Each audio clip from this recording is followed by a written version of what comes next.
This podcast is brought to you by Most Valuable Podcasts, leading the league in podcasting entertainment.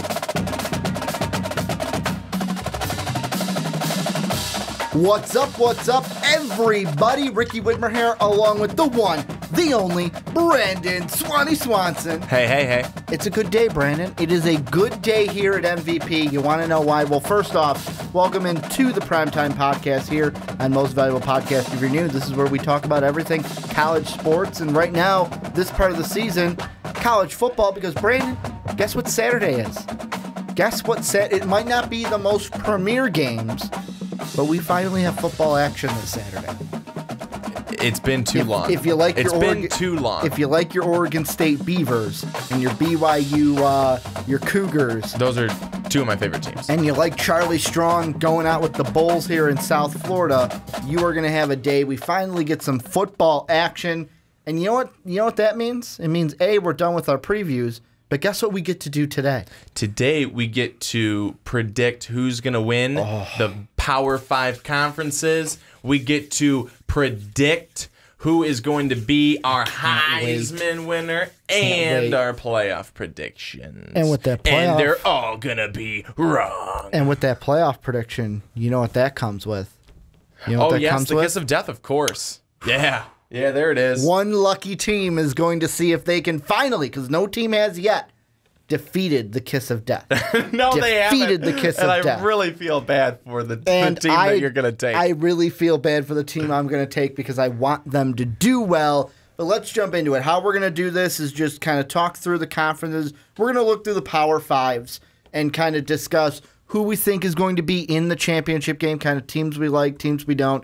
At the end, here's who's going to be in it. Here's who's going to win that conference. Move into the next one. And we're going to go same order that we did for our preview. So first one up, let's look at the ACC.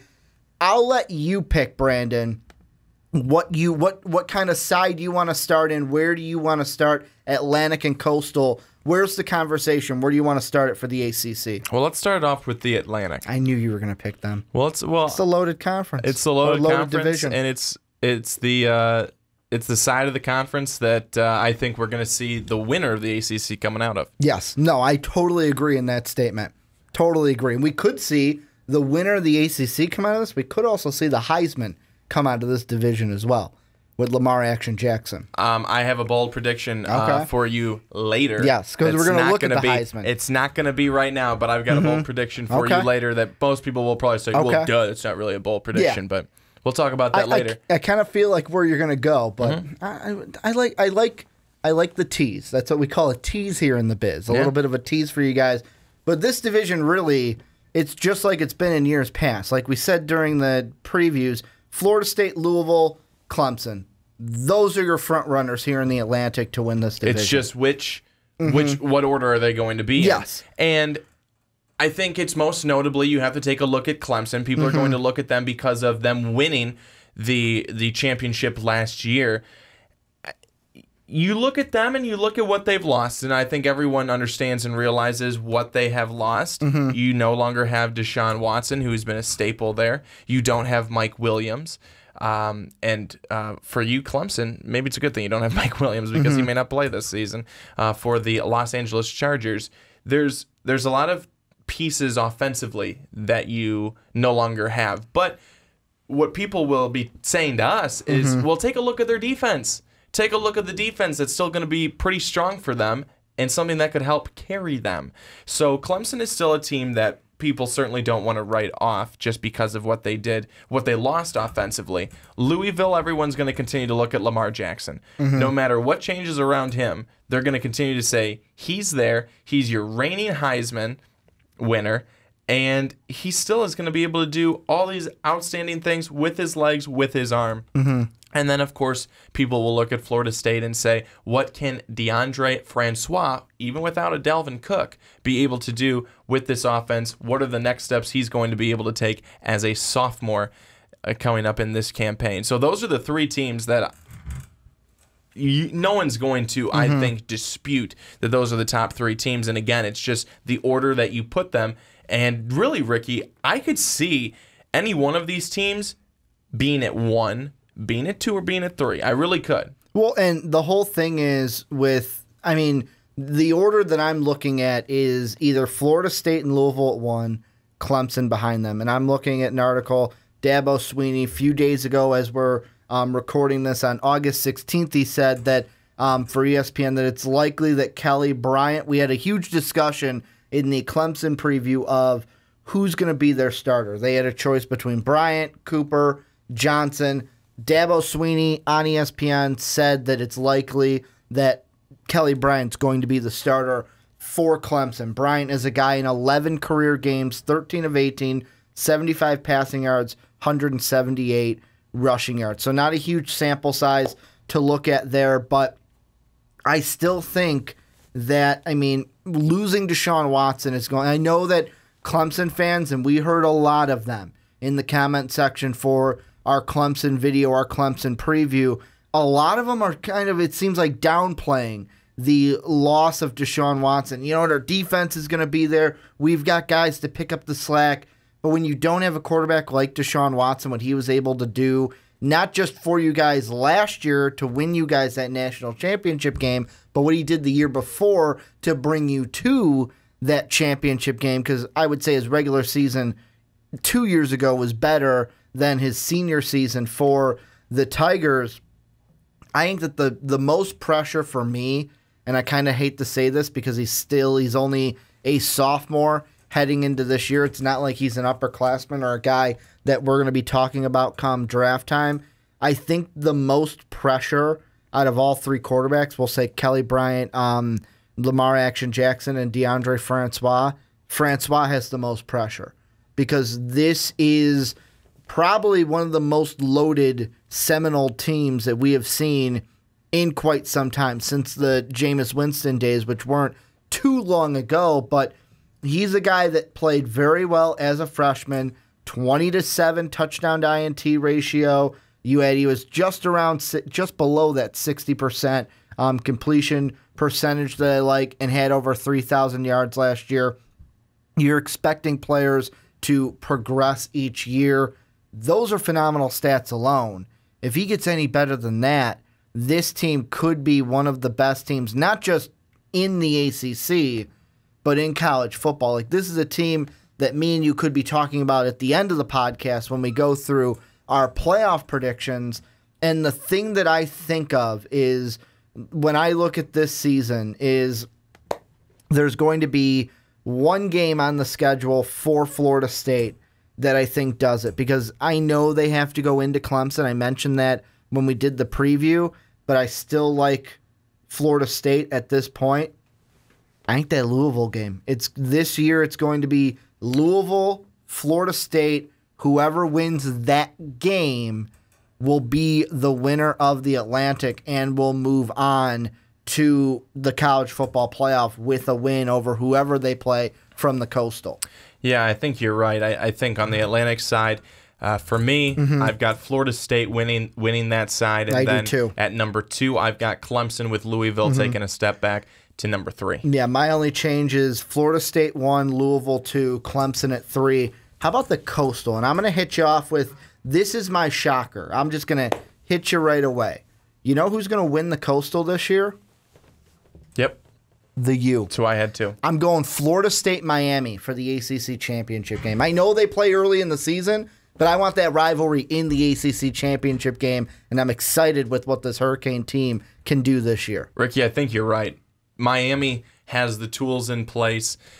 In getting this new quarterback in Perry, what he's been able to show is really positive. But also, I think one of the things, too, is that there aren't enough teams in this side of the conference to pose a huge threat. Right now, I think it's Miami and Virginia Tech as probably the clear top 2 teams. But then after that, everyone else kind of just fills in after. You know, I think you're still going to see Virginia and Duke towards the bottom. North Carolina will certainly take a step back to be somewhere in the middle, maybe the bottom echelon. Georgia Tech, I think, is going to be better. Pitt is going to be up there as well. But Miami, I think, is the clear favorite in this one when everything's all said and done. This one, like you said, the other side, the Atlantic, is so much more loaded than the Coastal is. which is why it makes things a little bit easier for Miami to stand out the way that I think that they probably will. But that's who I'll just say it right now. Mm-hmm. It's going to be Florida State, Miami. No, I think so too, and I feel like the two games that are going to kind of solidify where we are going to go with and what we are going to get this season is, first off, I said Florida State Louisville is going to be the game in that side, and then what is that, November 4th, when Virginia Tech hosts the Miami Hurricanes, and quarterback decision right now, I had to look up this article from 8 hours ago as we're recording this, and there's still no decision in Miami. Mark Richt is still observing his quarterbacks between Rozier and Perry to see who he's going to start. Those two games, they're going to come down to it. And in the end, although I would love to pick the Hurricanes because in my heart, they're closer to my heart than the Seminoles are, I think the Seminoles walk out of the ACC, and then they will have a chance to go to the college football playoff as the champions of the ACC. I think you're right. I completely agree with you. Florida State over Miami in that playoff game. In that playoff, in the ACC championship game, which would then send Florida State to the playoff.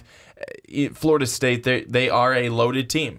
They are a loaded team, and they're going to go, but they are going to just go as far as DeAndre Francois is able to take them in his progression as a quarterback. Again, still a young guy last year, his freshman season. He comes in now as a sophomore, and as we talked in a lot of the predictions, the previews rather, with a lot of the teams that have freshman quarterbacks coming in now as sophomores in year two, where are they going? We saw some good things and flashes of brilliance and really great talent from them in year one. Do they have a sophomore slump? Do they take the next leap? It could be some for some guys and the other way for others, but we will see. I liked what I saw from Francois. I think he's going to be able to take this team to really a solid next level, and that will help put them over the top in the ACC. So let's move on. The next conference we're going to go to the SEC now, and I don't want to be disrespectful. I don't want this to come across as disrespect to Auburn, LSU, teams that think they have a chance in the SEC West, but I'm sorry, it's Alabama. Until I am proven wrong, Alabama. Like until I'm proven wrong and until like Nick Saban leaves, I will always pick Alabama for the SEC West. Does LSU have a chance? Technically. Does Auburn have a chance? Technically. They usually play Alabama tough in the Iron Bowl. This Alabama team, I don't care what they've lost. They still have great players on this team. They still have their leader at quarterback coming back. I think the West is an easy one. I think both me and you have the same thing yet again, Alabama winning the West. Alabama will win the West. That's my prediction. But I think that also they're going to have a lot more competition from teams like an Auburn, who now has Jarrett Stidham, who we talked about, and we think that if healthy, Jarrett Stidham will really be able to take this team to the next level. Probably has a better chance of knocking off the Tide than LSU does. I think you're right. I think you're right, but I also think that now with Ed Orgeron over there at LSU, a full year, and these guys respect him, and he demands, just hard play from them. I think that they're going to be able to get back to where LSU football was, somewhere under Les Miles, and I think that you could see Auburn and LSU duking things out for number 2. The real conversation, though, in this conference comes in the East because, to me, it's a crapshoot. And it's a crapshoot to me between really 2 teams, maybe 3 teams, and that maybe is Tennessee.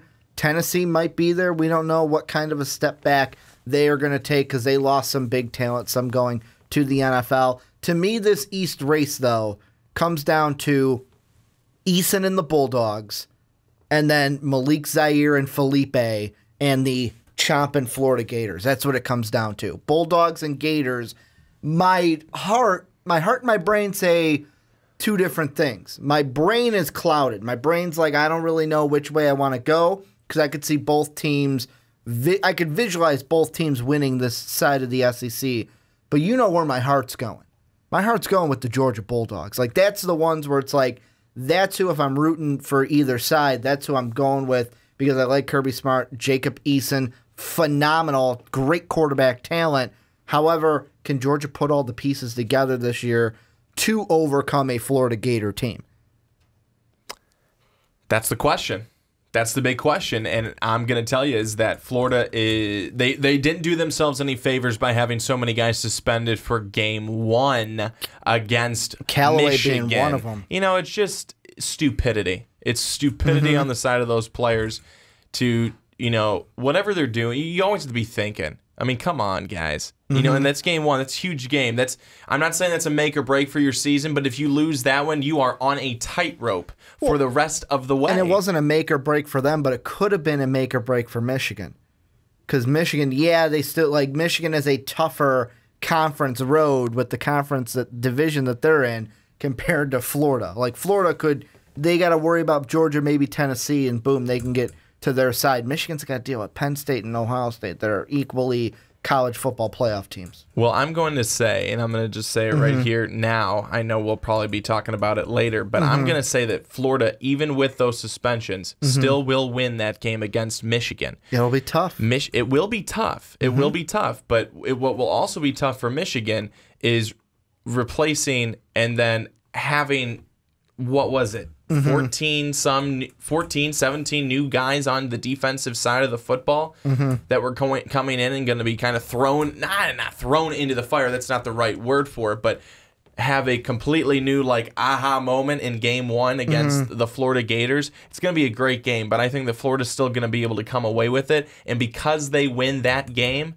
that puts them over the top with Georgia. And here's the thing between, like, getting back to the SEC East, because that's the real battle that we're looking at. No, but what we were saying, what we were talking about, had everything to do with the SEC East. Because if they don't win that game, I would say that Georgia would take them and be able to win it because they'd have one more win. But I think because Florida wins that, I think that they will take it. Yeah, and I mean the big thing for me is how are they could lose that game, and I don't think it'll matter in the fight for the SEC because it'll all depend how we do against our own conference teams.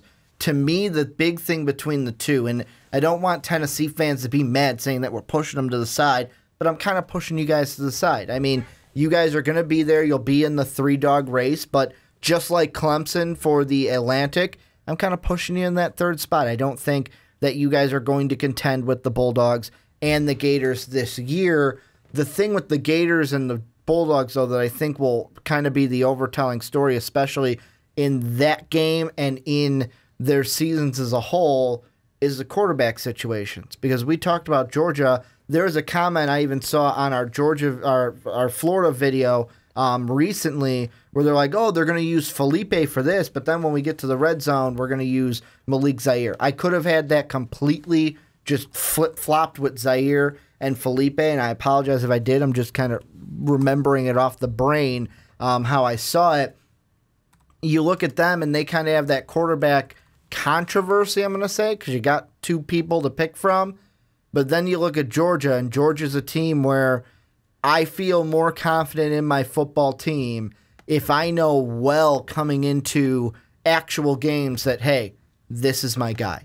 Jacob Eason's my guy, and this is the guy we're going to ride with, and there's no competition to him. And I wonder how that's going to play out this season for both sides.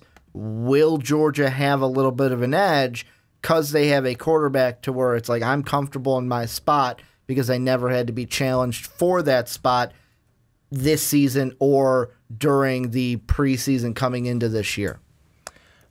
I think you're right, and I think it's going to be an interesting situation with however the quarterback situation ends up with Florida.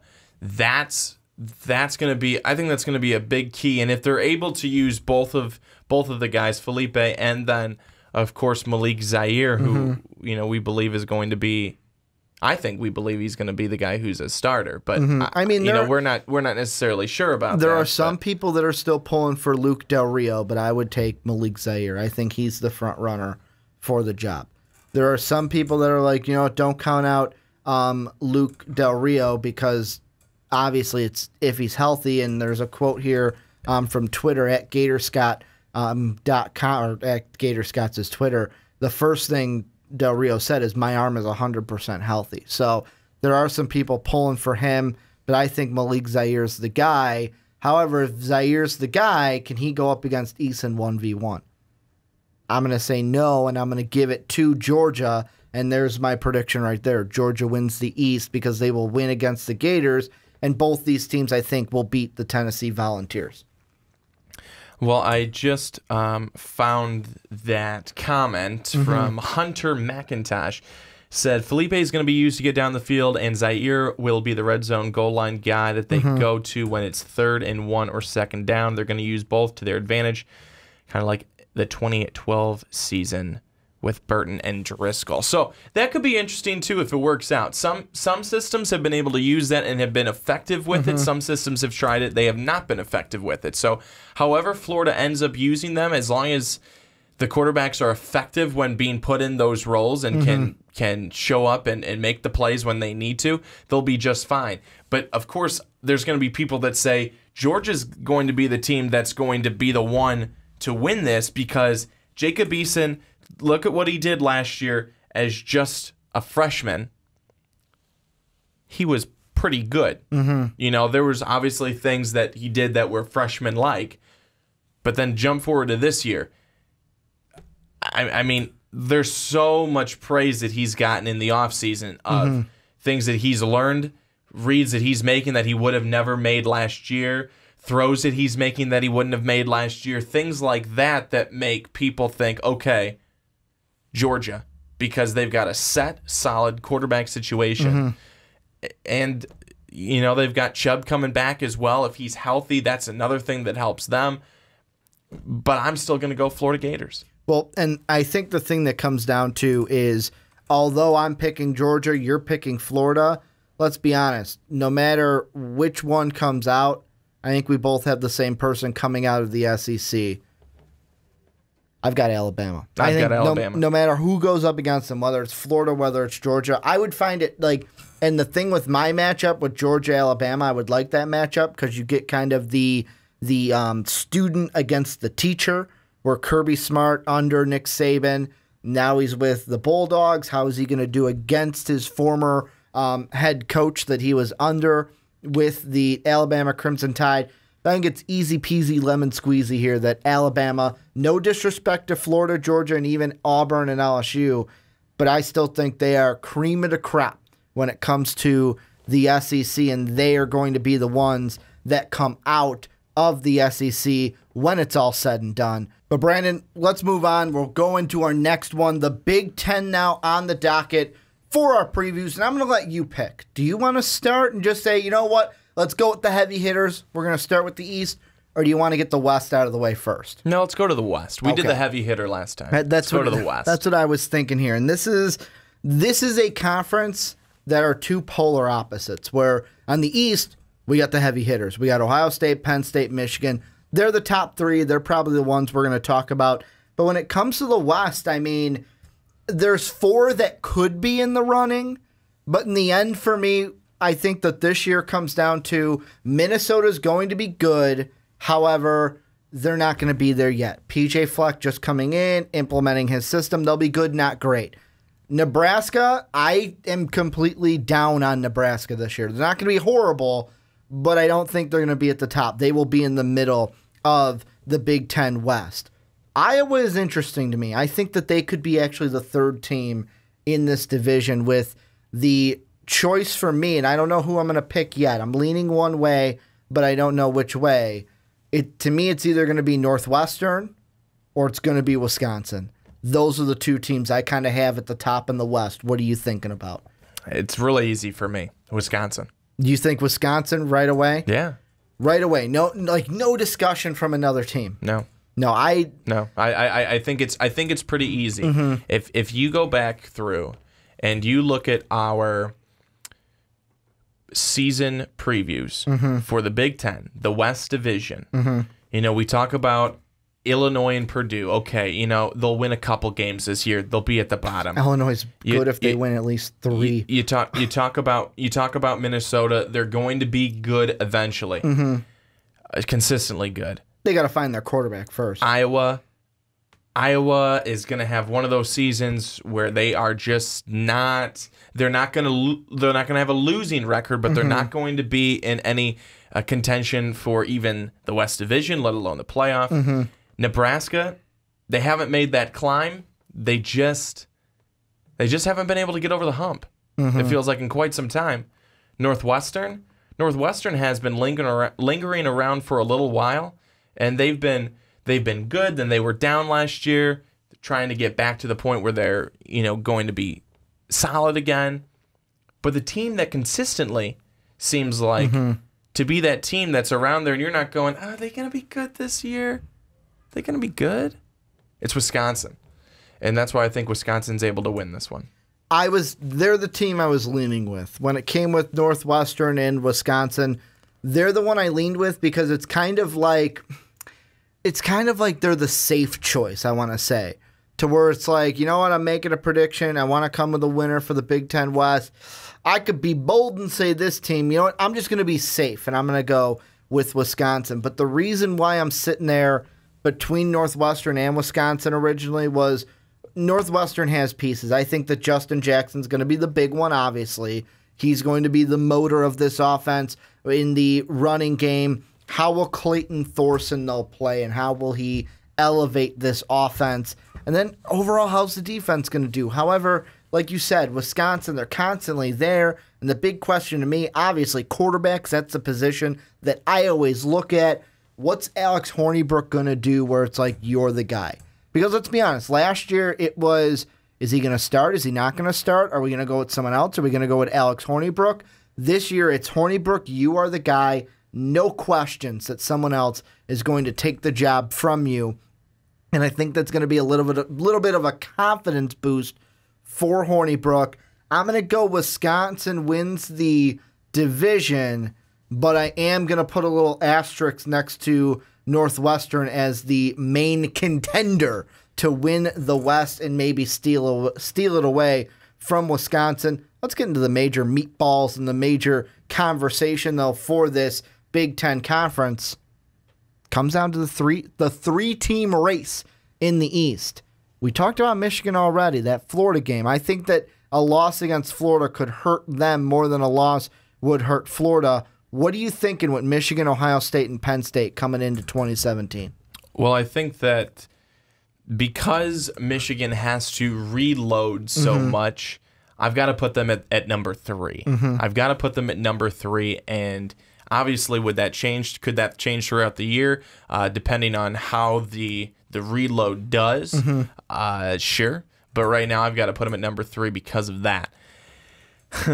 People are going to hate me for this one, but at number 2, I got to put Ohio State. I've got to put Ohio State because they're going to be good, but when you have Penn State, who's got arguably the best running back and wide receiver unit, and then you've got McSorley throwing it to you at the quarterback position, you've got a really, really strong unit. And I think that if Penn State is able to take what they did last year, build upon that, and be consistent again this season, but start it from the very beginning, they will go toe-to-toe with Ohio State, who will also be good, who will also have J.T. Barrett, who will also have one of the best offensive lines.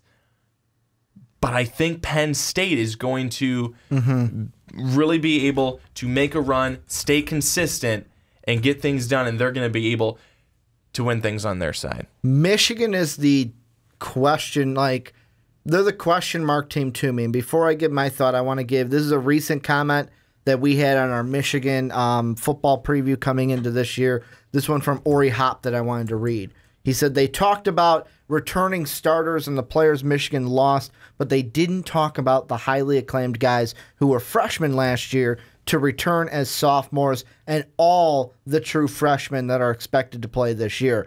I think they go 10-2 again on the season with two losses in the conference, but they will show flashes of the following year's potential, which will be their year to win it all. I think that Michigan, the way I'm looking at it, is they're either going to be number 2 or number 3 in this side, because I am, and Michigan fans are going to hate me, and I'm sorry because I like Jim Harbaugh and I rooted for you guys last year.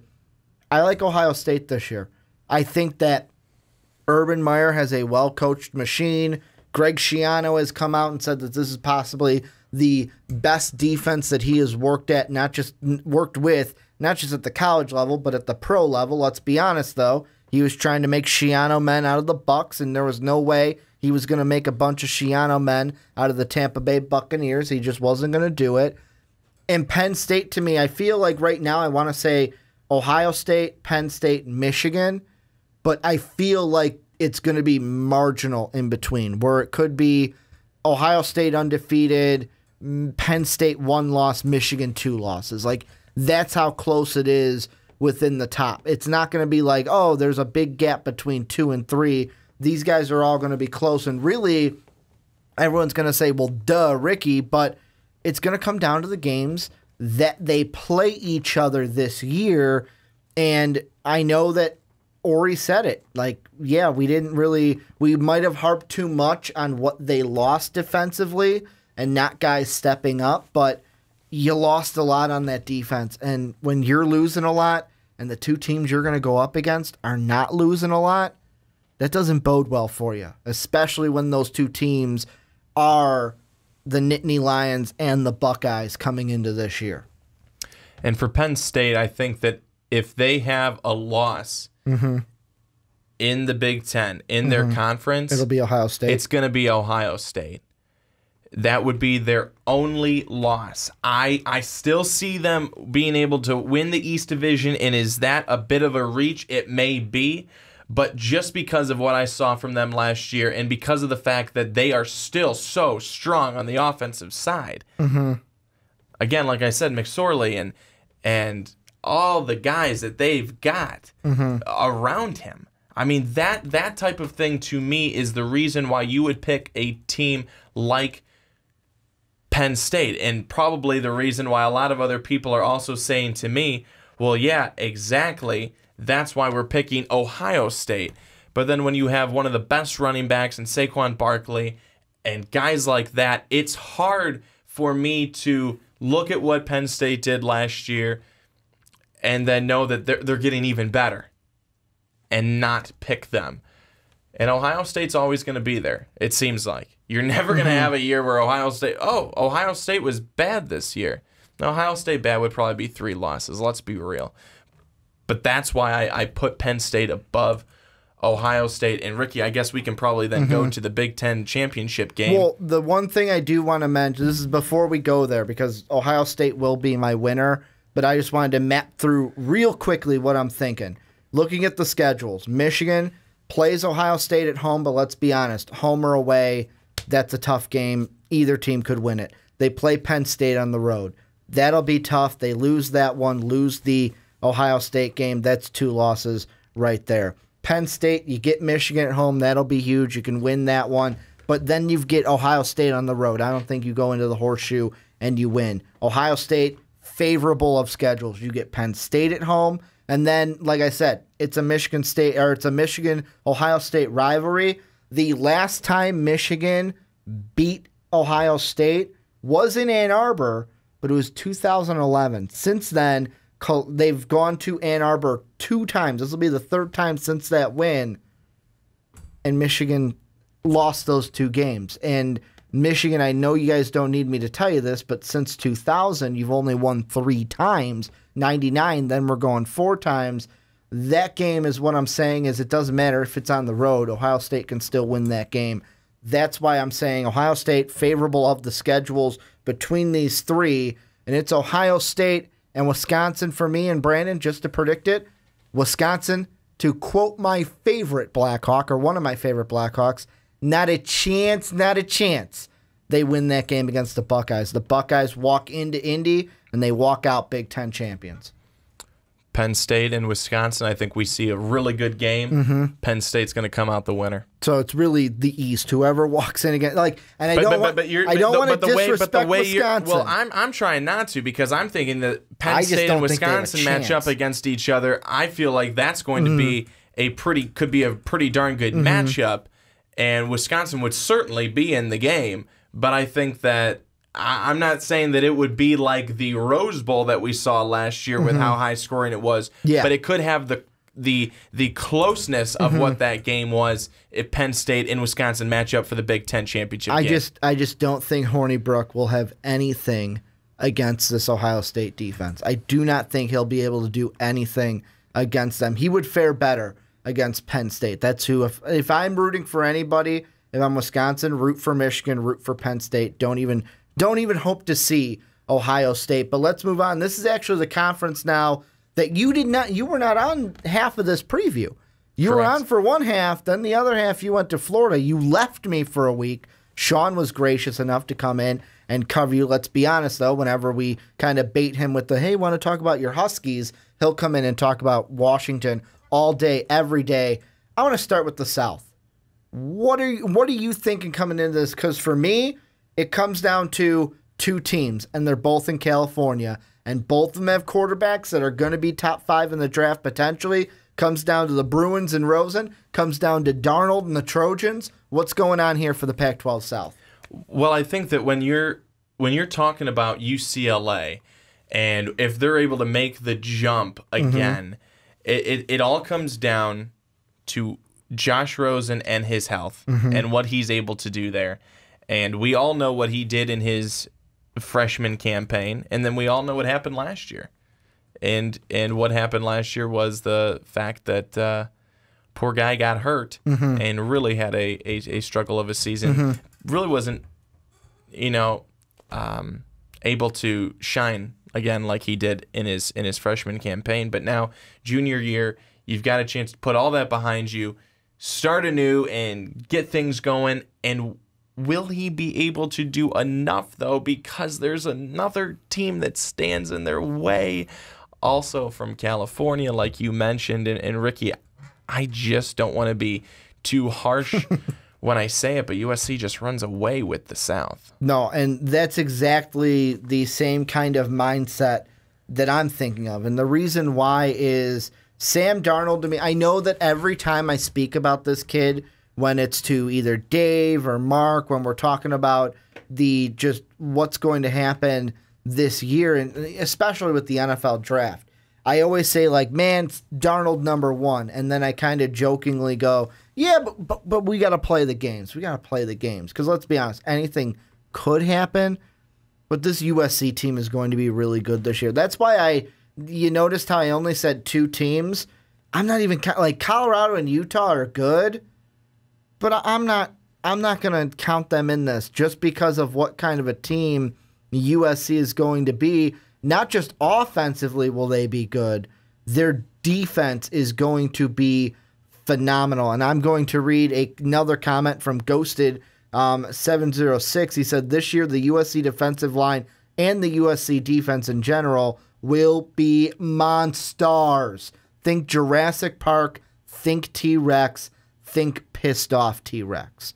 That's what he's saying. And I kind of agree with maybe not the pissed off T-Rex parks. I'm thinking, what do you have to be pissed off about? Maybe the bowl sanctions from the past. But no, this defense is going to be good. It's going to be led by Sam Darnold. And barring an injury to Darnold, this team wins the South. Moving over to the other side, though, I'll ask you this. Does Washington repeat as Pac-12 North champions? Well, they returned 13 starters from last year's team. One of them, probably the biggest one, is Jake Browning. And the second biggest is Myles Gaskin at the running back position. Those 2 return. I've got a lot of faith that this team also is going to pretty much return the same record that they had last year, which would most likely then help to bolt them to the top and make sure that they end up being the winners of their division. I think this one's easy. Like I mentioned to Sean, technically it's a 3-dog race between the Cardinal, the Cougars, and the Huskies. But I think you would be, I want to say you'd be stupid to pick against the Huskies with, like you said, the talent that they're coming back.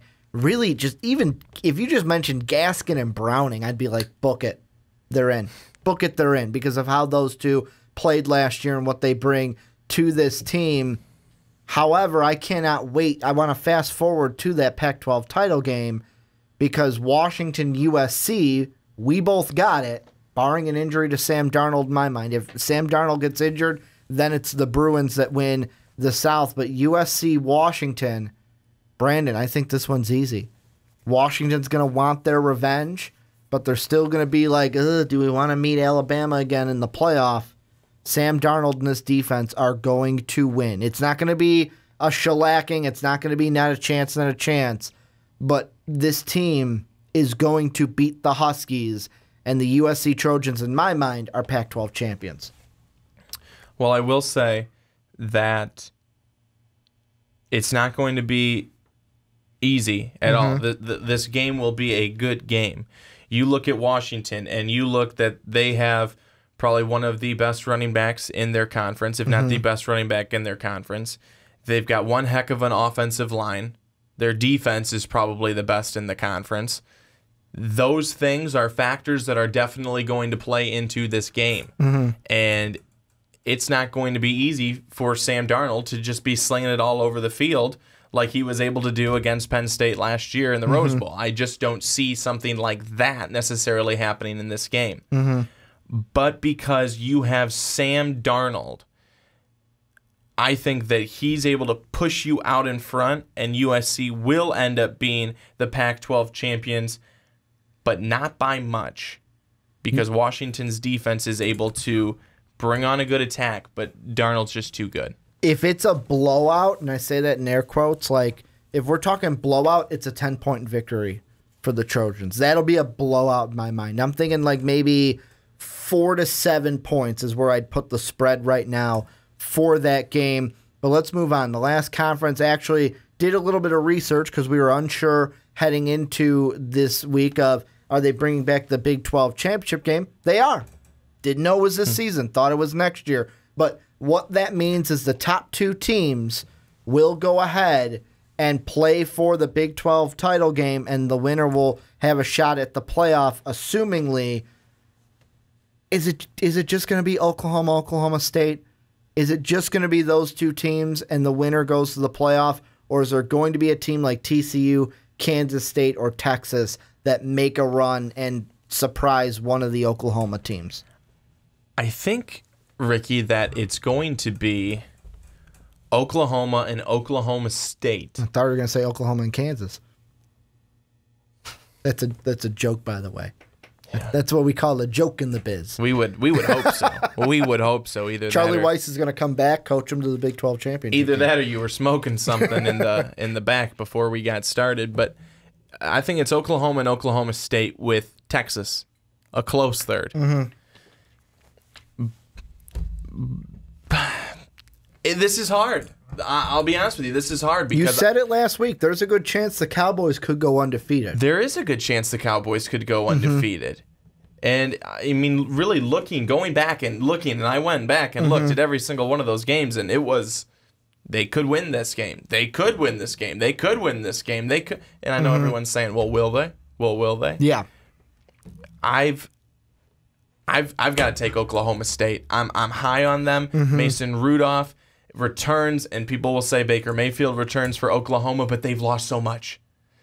They lost their head coach. So much. They lose their head coach. They lose their starting running back, Samaje Perine. They lose D.D. Westbrook. That's just to name a few. And yes, Oklahoma State loses some guys as well, but the blow is bigger for Oklahoma than what it would be for Oklahoma State. Remember now, Texas is this team in this transition from the Charlie Strong era that did not work out to now Tom Herman, where they're expecting really good things to happen right away. Tom Herman knows how to work with quarterbacks. Shane Buechele is there. Young guy, great season last year as a freshman. Where's his progression going to be? Can Texas catapult themselves all the way towards the top in year 1 under Herman?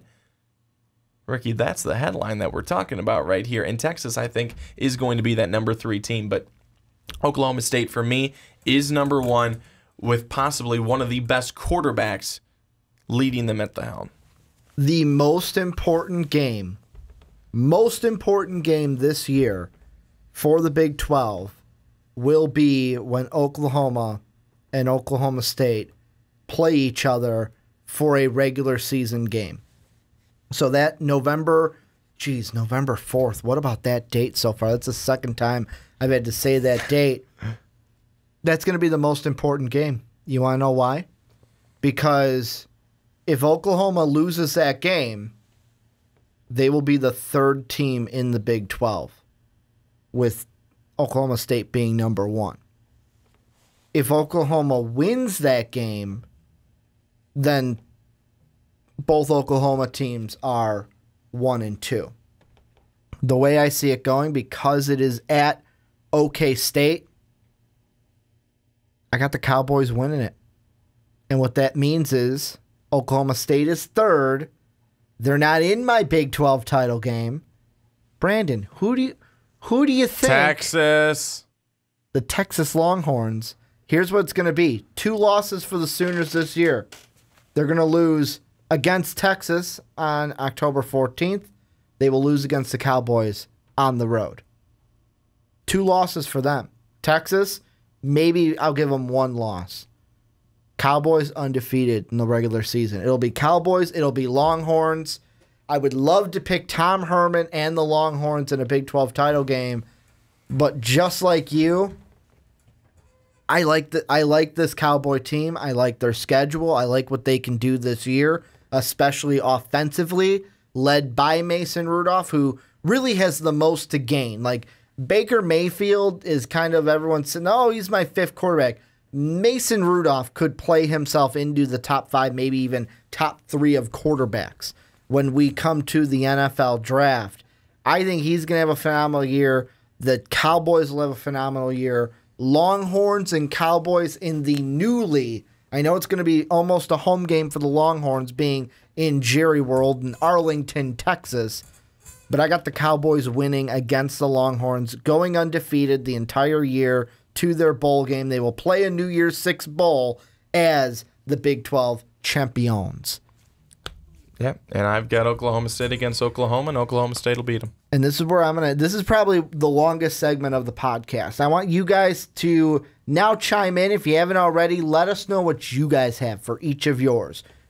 Just a quick rundown. I had Florida State, I had Ohio State, I had Oklahoma State, USC, and Alabama. Quick rundown of your teams, just one last time for everybody. Gosh, can I remember? If you can remember. I had just who wins each one, yes. Correct? I had Oklahoma State, USC, Alabama, Florida State, Penn State. And Penn State. Those were still a little differs, a little the same with both of them, but a little differs here and there. You guys let us know what you guys think down below in the comment section. Who do you got winning each conference? What do you think of the big storylines heading in for 2017? We will touch these teams a little bit later because we will get to our college playoff predictions later in the podcast.